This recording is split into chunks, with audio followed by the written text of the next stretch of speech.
Clar, la història de Gloucester, que és aquesta història paral·lela a Ray Lear i per tant fa un mirall, exactament,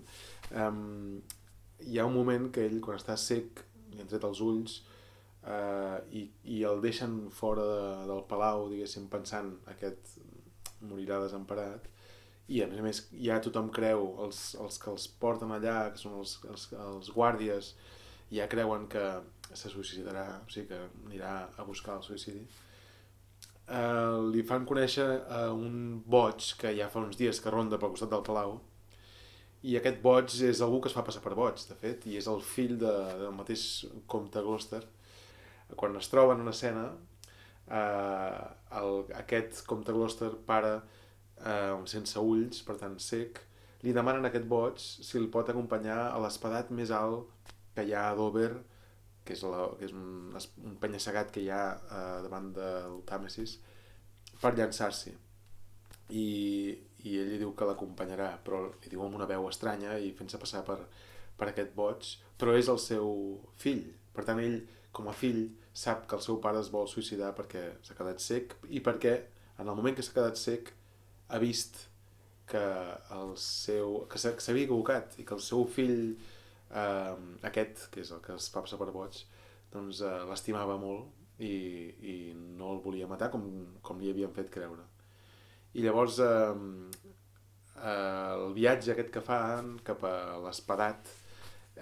és un viatge que no sabem si com a espectadors creure'ns-el o no creure'ns-el, perquè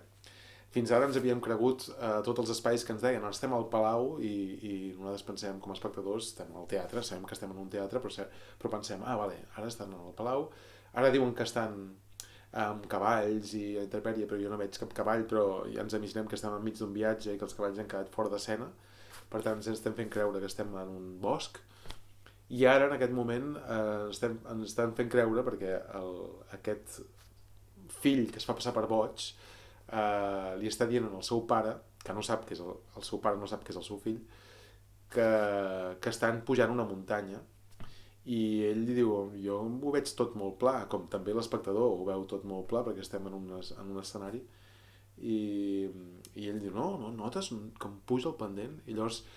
fem un exercici, tant l'actor que està fent el personatge de cec, que és el pare d'aquest que es fa passar per boig, però en canvi no ha de fer creure, o sigui, ha de fer creure que no sap que és el seu fill. També nosaltres com a espectadors estem fent un exercici de creure'ns que estem en un espadat, estem pujant una muntanya per arribar a aquesta mena d'espadat de Dover, i llavors això és màgic perquè realment nosaltres podem creure'ns això com aquesta convenció que ens hem estat creient tota l'obra, però en aquest moment ara no sabem si dubtar perquè el seu fill no mai voldria que el seu pare es morís, creiem, i llavors li està dient, no sents aquestes gavines que hi han perquè ara ja estem a prop del Tàmesis i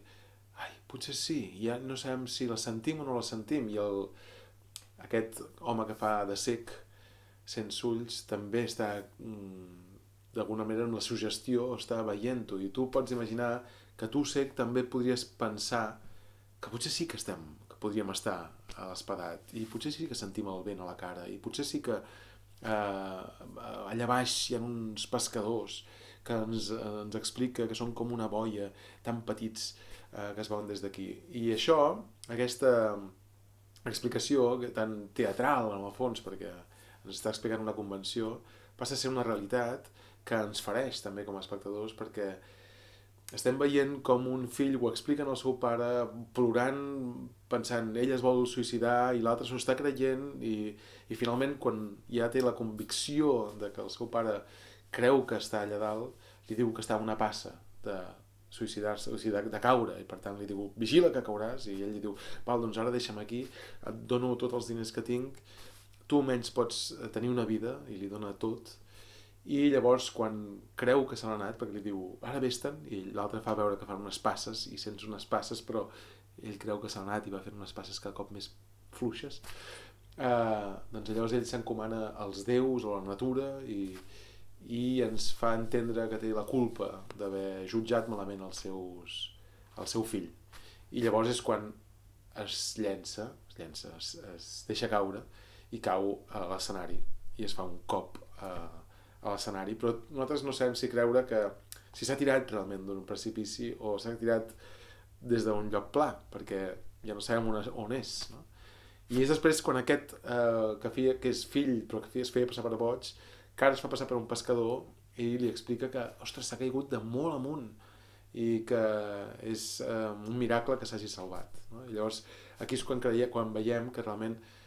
hi ha un engany que hem estat creient-nos a la vegada que també sabíem que hi havia un engany però no sabíem en quin moment què ens havíem de creure, quina convenció ens havíem de creure,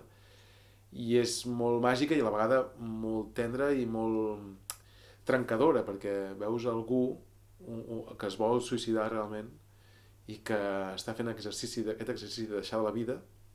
i a la vegada veus un fill que està doncs veient com el seu pare té aquestes intencions i el vol salvar,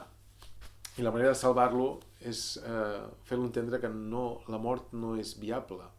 I això és bonic perquè en teatre la mort no és viable. Encara que algú es morís en l'escena, ningú s'ho creuria, es pensaria que és ficció. I llavors això crec que és el que tanca una mica el cercle i fa que sigui tot màgia, perquè realment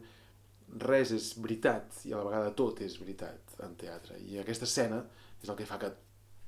tot es tanqui.